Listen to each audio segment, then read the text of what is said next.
वागर्थाविव सम्पृक्तौ वागर्थप्रतिपत्तये जगतः पितरौ वन्दे पार्वती परमेश्वरौ। अखण्डमण्डलाकारं व्याप्तं येन चराचरं तत्पदं दर्शितं येन तस्मै श्रीगुरवे नमः। सर्वेभ्यो नमो नमः।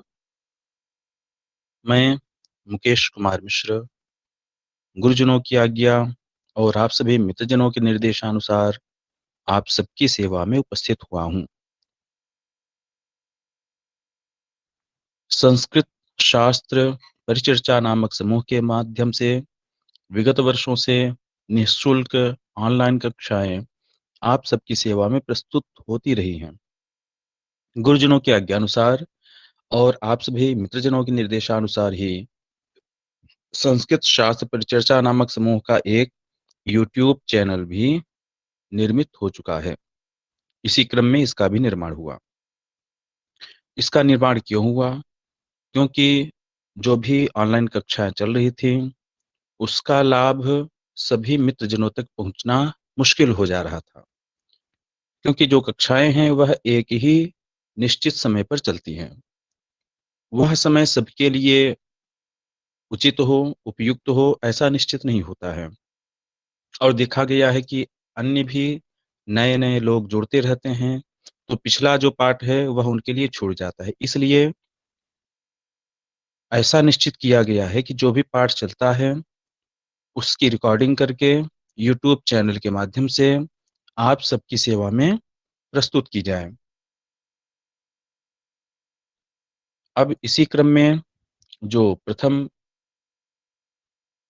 अध्ययन प्रारंभ करना है वह है प्रारंभिक रचनानुवाद कौमुदी का अभ्यास। अब हम एक नया कार्य प्रारंभ कर रहे हैं, तो कोई भी कार्य प्रारंभ करने से पहले हमारे मन में यह प्रश्न उठता है कि हम इस कार्य को क्यों करें? इससे हमें क्या लाभ होगा? क्यों प्रश्न उठता है? क्योंकि प्रयोजन मनुद्दिश्य मंदोपि न प्रवर्तते। बिना किसी प्रयोजन के एक मंद व्यक्ति, एक मूर्ख व्यक्ति भी कोई कार्य नहीं करता है। तो हम सब प्रारंभिक रचनानुवाद कौमुदी का अभ्यास क्यों करें? इसके विषय में हम चर्चा करते हैं। तो किसी भी भाषा का ज्ञान हमें 3 प्रकार से होता है। उस भाषा को पढ़ना, उस भाषा को लिखना, उस भाषा को बोलना। अब यह तीनों अलग-अलग होते हुए भी एक दूसरे से जुड़े हुए हैं। किसी भी भाषा के ज्ञान के लिए उसके व्याकरण का ज्ञान और उस भाषा के शब्दकोश का बोध अत्यंत ही आवश्यक है, जिसमें संस्कृत भाषा के ज्ञान में यह जो प्रारंभिक रचनानुवाद कौमुदी का अभ्यास है, यह अभ्यास हमारे लिए बहुत ही सहायक है। कैसे सहायक है? अब हम इस पर चर्चा करते हैं। हमारे भारतवर्ष में जो भी प्रतियोगी परीक्षाएं होती हैं, उन प्रतियोगी परीक्षाओं में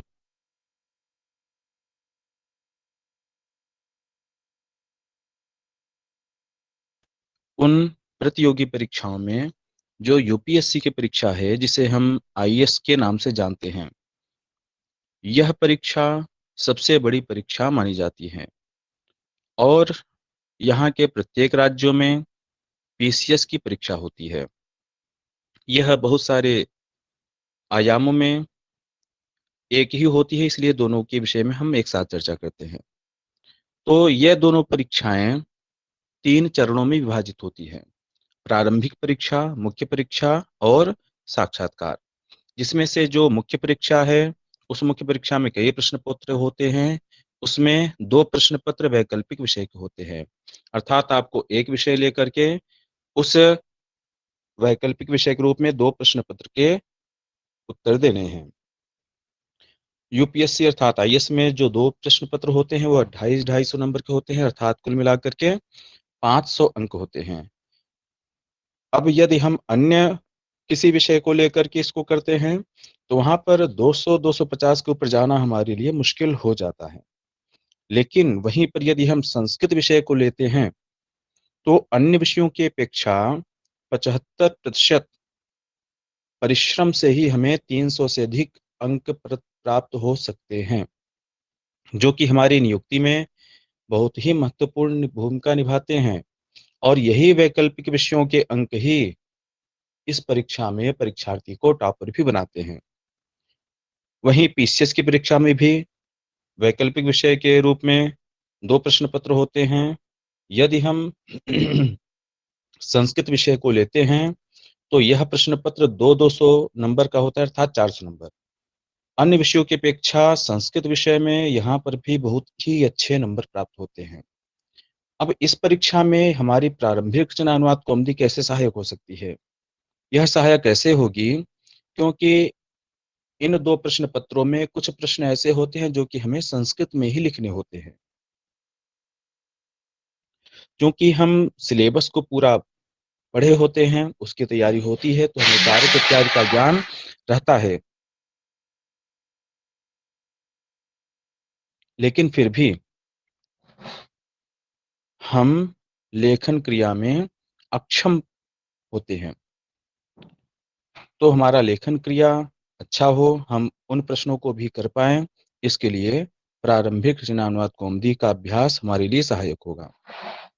इसके पश्चात TGT, PGT, GIC, DS, SSB तथा अन्य प्रतियोगी परीक्षाओं में भी यह जो प्रारंभिक रचना अनुवाद कौमुदी का अभ्यास है, यह अत्यंत ही सहायक है।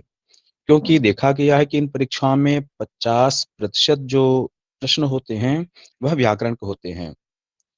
इन व्याकरण के प्रश्नों को सॉल्व करना हमारे लिए सिलेबस को पढ़ना तो आवश्यक ही है, लेकिन यदि हम रचना अनुवाद कौमुदी, प्रारंभिक रचना अनुवाद कौमुदी का अभ्यास करते हैं, तो इसका अभ्यास हमारे लिए हमारे ज्ञान को पुष्ट करना होता है। तो उसमें से प्रारंभिक रचना अनुवाद कौमुदी का अभ्यास ही प्रारंभ करना चाहिए। इसके पश्चात संस्कृत के वाचन के लिए हमें इसका अभ्यास करना चाहिए। एक निश्चित तरीका होता है, जिस तरीके से यदि हम इसका अभ्यास करें, तो वाचन में भी यह अत्यंत ही सहायक होगा। अपनी संस्कृत रक्षा के लिए कहा गया है कि संस्कृति ही संस्कृताश्रिता, जो भारतीय संस्कृति है वह संस्कृत के आश्रित है। क्यों है? क्योंकि भारतीय संस्कृति संस्कृत शास्त्रों में निहित है। यदि हम संस्कृत पढ़ना, लिखना, बोलना नहीं जानेंगे, तो संस्कृत शास्त्रों को कैसे पढ़ेंगे? इसके लिए प्रारंभ करने के लिए, संस्कृत पढ़ना, लिखना, बोलना प्रारंभ करने के लिए हमारे डॉक्टर कपिल देव द्विवेदी जी के द्वारा रचित प्रारंभिक रचनानुवाद कौमुदी का अभ्यास करना बहुत ही आवश्यक है।